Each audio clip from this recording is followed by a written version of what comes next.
Assalamualaikum warahmatullahi wabarakatuh.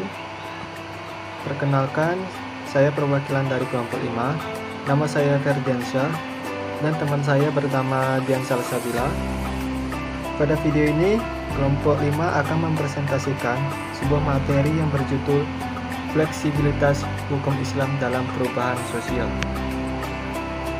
Hukum Islam dan perubahan sosial hukum. Hukum Islam dan perubahan sosial hukum merupakan kata yang diadopsi ke dalam bahasa Indonesia, berasal dari bahasa Arab, yang secara etimologi adalah al-man'u, yakni mencegah. Sedangkan menurut ahli usul fikih, pengertian hukum adalah pembekasan dari titah-titah agama, yaitu titah Allah dan juga Rasulnya yang berhubungan dengan pekerjaan mukallaf, yaitu orang yang sudah balik dan berakal, yang merupakan suruhan dan juga larangan serta kebolehan atau juga menjadikan sesuatu itu sebab, syarat atau penghalang bagi suatu hukum. Bila ulama usul mendefinisikan hukum dengan titah Allah yang berkenaan dengan perbuatan orang-orang mukallaf, baik berupa tuntutan, pilihan maupun larangan, sedangkan ulama fikih mengartikannya dengan efek yang dikehendaki oleh titah Allah dari perbuatan manusia. Contohnya seperti wajib, haram, dan boleh.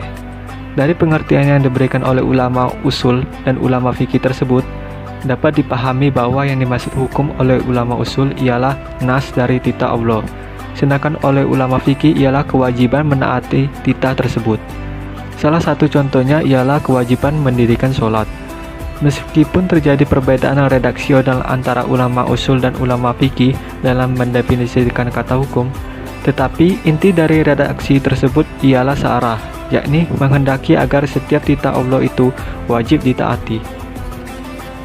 Bila kata hukum dihubungkan dengan Islam, maka hukum Islam berarti seperangkat peraturan berdasarkan wahyu Allah dan sunnah Rasul tentang tingkah laku manusia mukallaf yang diakui dan diyakini berlaku untuk semua umat yang beragama Islam. Dari definisi yang dikemukakan tersebut, dapat dipahami bahwa hukum Islam di dalamnya mencakup hukum syariah dan hukum fikih, karena arti syariat dan fikih terkandung di dalamnya. Syariat adalah sekumpulan garis besar ajaran Islam yang mengatur kehidupan seorang muslim. Fikih adalah ilmu yang membahas hukum-hukum agama Islam, diambil dari dalil-dalil, tafsir atau dalil yang terperinci. Kata hukum Islam itu tidak ditemukan sama sekali di dalam Al-Quran dan literatur hukum dalam Islam. Yang ada dalam Al-Quran ialah kata syariah, fikih, hukum Allah, dan yang seakar dengannya. Kata hukum Islam merupakan terjemahan dari term Islamic law. Hukum Islam sudah seharusnya mampu memberikan jalan keluar dan petunjuk terhadap kehidupan manusia, selaras pada perkembangan dan perubahan sosial pada saat ini, yakni dalam bentuk sebagai jawaban terhadap suatu persoalan yang baru muncul di tengah-tengah perkembangan masyarakat yang begitu pesat. Dari sinilah nampaknya fleksibilitas hukum Islam sangat dibutuhkan. Hukum Islam yang hidup di tengah-tengah masyarakat senantiasa mengalami perubahan, maka hukum Islam harus mempertimbangkan perubahan dan perkembangan yang terjadi di masyarakat. Hal ini perlu dilakukan agar hukum Islam mampu mewujudkan setiap aspek kehidupan manusia di segala tempat dan waktu. Fleksibilitas hukum Islam dalam perubahan sosial. Fleksibilitas ialah sifat lentur dan dapat menyesuaikan dengan kondisi yang ada di sekitarnya. Fleksibilitas hukum Islam berarti kelenturan hukum Islam dalam menghadapi persoalan yang muncul di tengah-tengah masyarakat.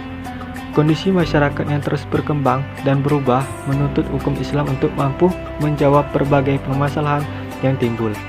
Selain itu juga, faktor kondisi dan adat kebiasaan masyarakat di setiap tempat tentunya pasti berbeda-beda. Hal ini menguji bagaimana sifat hukum Islam yang fleksibel mampu menyesuaikan dengan keadaan yang ada di sekitarnya. Fleksibilitas ini nampaknya lebih banyak terdapat dalam persoalan duniawi, seperti dalam persoalan teknik, praktis, dan seni yang lebih banyak menyangkut sarana dan metodenya. Hal inilah yang dikatakan Rasulullah dalam sabdanya, "Kalian lebih mengetahui urusan dunia kalian sendiri." Begitu pula dengan para sahabat setelahnya. Mereka membuat peraturan-peraturan dan pekerjaan yang tidak pernah ada di masa Rasulullah, seperti membuat kantor, menentukan batas wilayah, pengiriman pos, dan lain sebagainya. yang banyak manfaatnya dan tidak diragukan lagi kemaksiatannya. Bahkan kemunculannya pun tidak pernah dihalangi oleh agama. Pada masa Abu Bakar, ia menetapkan hukuman peminum khamr sebanyak 40 kali cambukan, yang pada masa Rasulullah tidak ada batas tertentu. Sampai Rasulullah berkata cukup, barulah akan dihentikan cambukannya. Hal itu karena orang-orang yang minum khamr pada masa Khalifah Abu Bakar lebih banyak daripada masa Nabi pada waktu itu.